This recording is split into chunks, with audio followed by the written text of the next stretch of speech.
The billionaire Arthur Sterling slammed his crystal glass on the mahogany bar, the sound cutting through the polite murmur of the governor's fundraising gala. "Genius," he boomed, a theatrical sweep of his arm indicating the centerpiece of his cavernous ballroom. "It is a monument to genius, is it not?" All eyes turned to the magnificent object, a sprawling, room-sized architectural model of the entire city, crafted from pearwood and brass, every skyscraper and bridge rendered in breathtaking detail. Maya, the 10-year-old daughter of the head maid, watched from the shadows of a service corridor, her small frame nearly invisible against the damask wallpaper. She knew the model better than anyone. While her mother, Sarah, polished the marble floors surrounding it, Maya had spent countless hours staring into its miniature world. Mr. Sterling continued his performance, his voice dripping with condescension. "But even genius has its frailties," he pointed a manicured finger at the model's central clock tower. "A single, vital mechanism has failed. I have summoned the finest horologists, the most brilliant engineers from across the globe. None can mend it. They look, but they do not see." He let the silence hang, a predator enjoying the tension. Then, a cruel smile stretched his lips. "So, tonight, a little game. A challenge for the common man. Any one of my staff," he announced, his gaze sweeping over the caterers and cleaners who froze in place, "who can diagnose the problem, not even fix it. Mind you, just tell me what is wrong. Will receive a peasant's reward. A month's wages, a trifle for me, a fortune for you." A wave of uncomfortable laughter rippled through his wealthy guests. For Sarah, standing frozen with a tray of champagne flutes, it was a spear of ice through the heart. The joke was aimed directly at her, at them, at their powerlessness. Later that night, long after the last limousine had purred away down the gravel drive, Maya found her mother in their small apartment above the garage, silently weeping. The fine uniform was hung up, replaced by a worn-out robe. The humiliation of the evening clung to the air like stale cigar smoke. Sarah wasn't crying because of the insult, but because of the precariousness it revealed. Mr. Sterling's moods were hurricanes. You could live in the calm eye for months, then be swept away by a sudden, capricious storm. This game was a new, terrifying weather pattern. Maya touched her mother's trembling shoulder. The scent of bleach and lavender rose from her skin. "Mama," she said, her voice a quiet anchor in the turbulent room. "I can fix it." Sarah's head snapped up, her eyes wide with fear. "Don't you dare, Maya. Don't you even think it. That man is not playing a game. He's sharpening a knife. You stay away from that model and from him." But Maya's resolve was a different material from her mother's fear. It was something forged in older fires, a quiet strength she didn't have words for yet. She simply shook her head. Grandpa Joe always said, "You don't back away from a problem in the wood, you face it. The grain will tell you the way through." The next morning, clutching her courage like a worn stone in her pocket, she found Mr. Sterling in his study. He looked up from his newspaper, annoyed at the interruption. "What is it?" he snapped. "Mr. Sterling," Maya said, her voice steady despite the frantic beating in her chest. "I accept your challenge. I can fix the model." Sterling stared at her for a long moment, then threw his head back and roared with laughter, a harsh, barking sound that echoed off the leather-bound books. It was the most terrible and wonderful sound she had ever heard. The billionaire's amusement quickly curdled into a more sinister form of entertainment. He saw not a child, but a prop for his next spectacle. "Very well, little girl," he said, a predatory gleam in his eyes. "We shall make this official. A proper wager." He led her back to the ballroom, where the morning light illuminated dust motes dancing over the silent city of wood and brass. Her mother was summoned, her face pale with dread. "Here are the terms," Sterling declared, pacing before them like a king addressing his court. "You will have 1 week.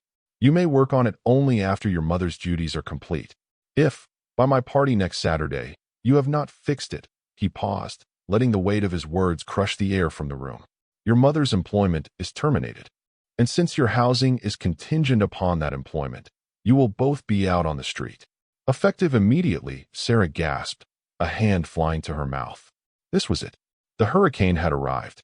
"But," Sterling continued, his smile a razor's edge, "if you succeed, a preposterous notion, of course, I will not only grant your mother the promised month's wages, I will give you this." He picked up a small, unremarkable snow globe from a nearby table, one showing a cheap plastic replica of the very clock tower Maya was meant to fix. The cruelty of the gesture was breathtaking. He was offering them a toy replica of their own potential failure. Sarah began to protest, to beg, but Maya put a hand on her arm. She looked not at the menacing billionaire, but at the broken clock tower. Her eyes traced the lines of the miniature facade, the delicate filigree of the hands. In her mind, she heard her great-grandfather's voice, a warm, deep rumble from a memory she cherished like a secret jewel. Don't look at the whole mess at once, little sparrow. Find the one true piece, the one that holds the key. Every structure, no matter how big, has a heart. You just have to be quiet enough to hear it ticking. 2 days into the impossible week, a letter arrived. It was addressed to Sarah, the envelope brittle and yellowed with age. A law firm she'd never heard of informed her that a distant great-aunt had passed away, leaving her a small inheritance, a house. The address was in the oldest, most neglected part of the city, a neighborhood of crumbling brick and forgotten histories. It felt less like a miracle and more like another burden. After her shift, with Mr. Sterling's deadline looming, they took a bus to the address. The house was exactly as they'd feared. It sagged, its porch groaning under the weight of years of neglect. Paint peeled like sunburnt skin, and weeds choked the small yard. Inside, the air was thick with the smell of dust and decay. It was a house full of ghosts and memories that weren't their own. As Sarah surveyed the cracked plaster and water-stained ceilings with a heavy heart, Maya explored. She was drawn to the back of the house, to a small, windowless room that felt different from the others. It was a workshop. A thick layer of dust covered a sturdy workbench, and old tools hung from the walls in silent, orderly rows. In the corner, under a canvas shroud, was a large, flat-topped chest made of dark, heavy wood. It was locked, but the key was still in it, a skeleton of tarnished brass. With a deep breath, Maya turned it. The lock gave a satisfying clunk. She lifted the heavy lid. Inside, bathed in the dim light filtering through the doorway, was not treasure, but something far more valuable. Neatly stacked and bound in twine were dozens of leather-bound journals. Beneath them were rolled-up schematics, blueprints drawn with an artist's hand on heavy vellum. And nestled in custom-cut velvet were the most beautiful, intricate tools she had ever seen. Calipers, saws, and chisels so fine they looked like surgical instruments. This was the inheritance, not the decaying house, but the genius it had been holding safe. That night, back in their small apartment, Maya did not sleep. With a reverence she could feel in her bones, she opened the first journal. The handwriting was elegant, precise script, and the pages were filled with a language she understood instinctively. It was the language of angles and stress points, of grain and tension, of beauty and function intertwined. These were the journals of her great-grandfather, Joseph Vance, a name she had only ever heard in hushed, proud whispers from her mother.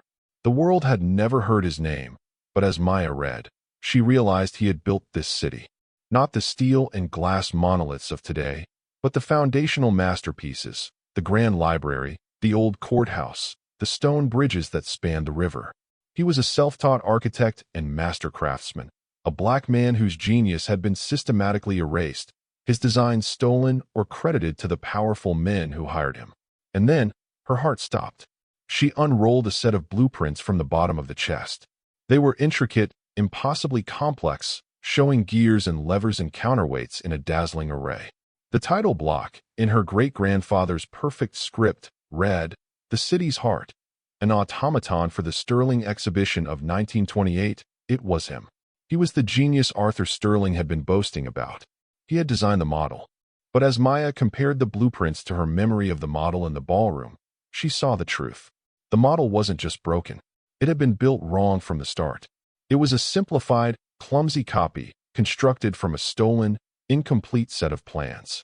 The real design was a living, breathing machine, a clockwork marvel. The broken piece wasn't a flaw. Its absence was the flaw.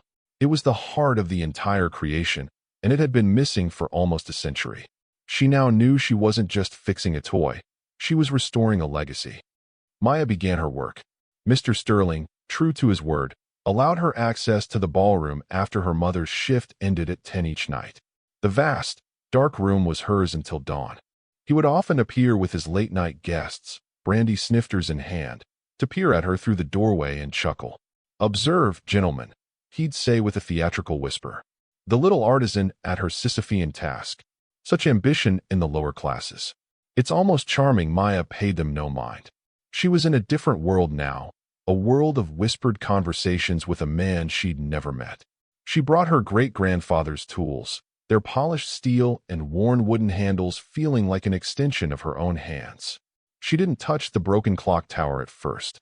Instead, following the true blueprints, she began making small, invisible adjustments elsewhere. She tightened a brass strut here, filed a wooden support there, recalibrating the entire structure's balance. She was tuning an instrument no one else knew how to play. To Sterling and his friends, it looked like she was just tinkering, a child playing with a dollhouse. They saw nothing change, but Maya could feel it.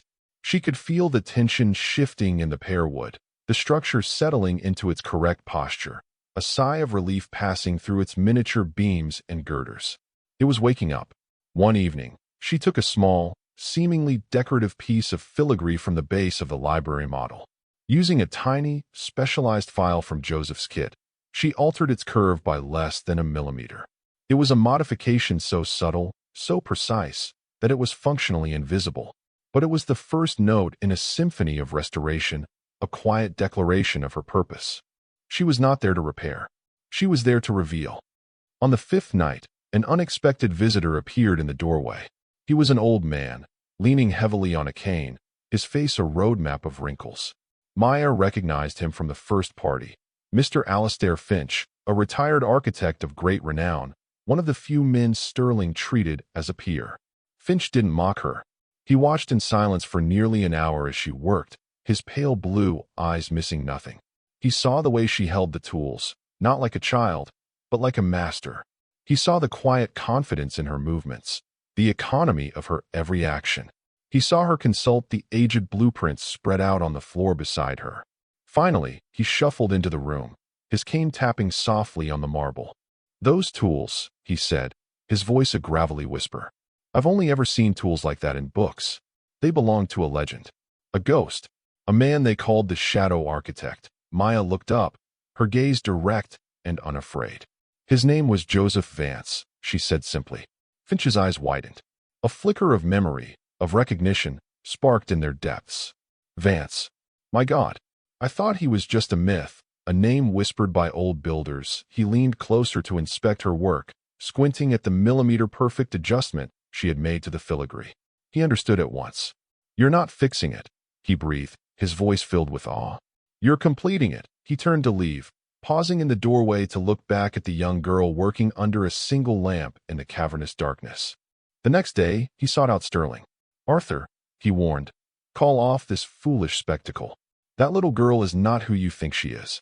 You are playing with a fire you cannot comprehend." Sterling, blinded by his own arrogance, simply laughed. "Alastair, you're getting sentimental in your old age. It's a broken toy, and she's a maid's daughter." The story ends only one way. The night of the final party arrived. The ballroom was even more crowded than before, the air electric with anticipation. Sterling had spun the story of his wager into a citywide spectacle, a public lesson in humility for the working class. He stood beside the model, which was now draped in a grand velvet cloth, a smug, triumphant smile plastered on his face. He was a Roman emperor in a tuxedo, and Maya was the gladiator he was about to feed to the lions. He summoned her to the center of the room. A hush fell over the crowd. She walked forward, small and composed in a simple, clean dress her mother had sewn. She seemed utterly unfazed by the hundreds of eyes on her. In her hand, she held a single object, a small, intricately carved wooden gear. "A week ago," Sterling began, his voice booming through a microphone, "I made a promise. I offered an opportunity for greatness, a chance to rise above one's station." He gestured to Maya. This child, in her youthful folly, accepted. For 7 days, she has toiled. And now, the moment of truth. He was savoring every second of the humiliation he was about to inflict. He looked down at Maya. "Well, little girl, is it fixed?" Maya met his gaze. "It is," she said, her voice clear and carrying across the silent room. A few titters ran through the crowd. Sterling's smile widened. Is it now? He grabbed a corner of the velvet cloth. Then let us see this miracle. With a dramatic flourish, he ripped the cover away. The crowd leaned in, and then a collective sigh of disappointment. The model looked exactly the same. The hands on the clock tower were still frozen. Sterling burst into laughter. Behold, he cried, spreading his arms wide. The miracle. Nothing has changed. Just as I predicted. A lesson in futility. He turned to Sarah, who stood near the wall, her face ashen. Madam, I believe your services are no longer required. But Maya did not move. She did not cry. She simply held her ground. You're wrong, she said, her voice cutting through Sterling's laughter. Everything has changed. You were only looking. You weren't seeing. She walked to the model, her small form commanding the attention of the entire room. She pointed to the base of the clock tower. My great-grandfather, Joseph Vance, designed this model. He designed it to be a living machine.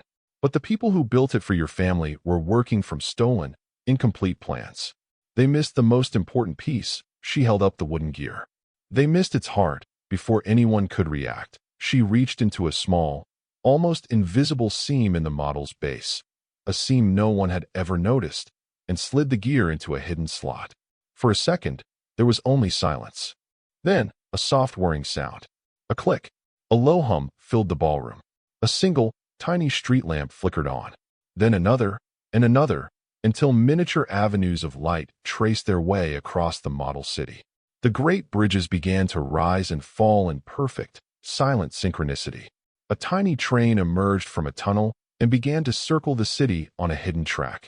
And then, the central clock tower. The frozen hands shuddered, and with a series of soft, resonant chimes, they began to move, sweeping across the face to mark the correct time. The entire model had come to life. It was an automaton of breathtaking genius.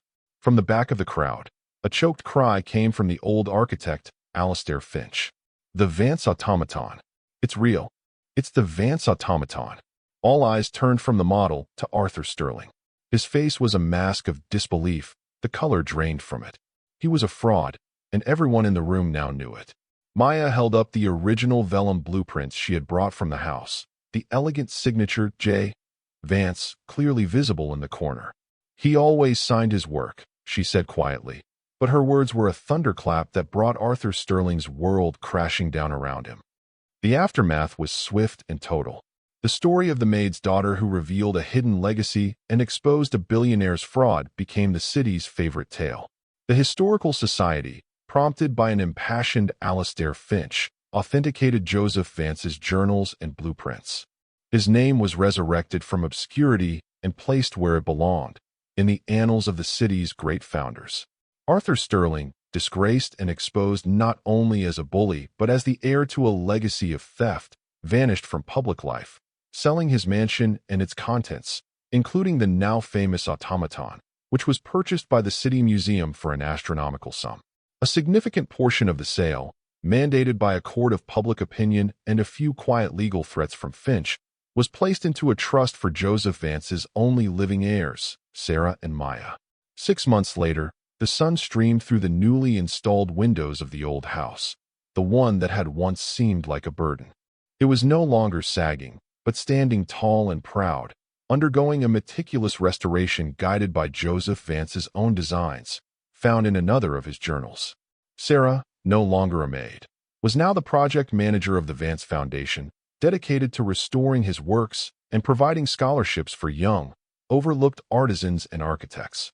Maya stood on the rebuilt porch, a set of calipers in her hand, not a toy, but one of her great-grandfather's finely calibrated tools.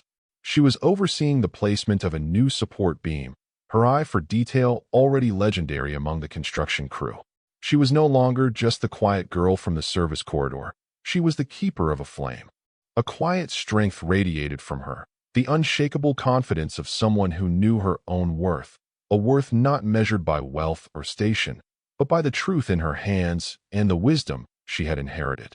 The house was not just a home, it was a promise that true genius, like the sturdy grain in an old piece of wood, can never truly be broken.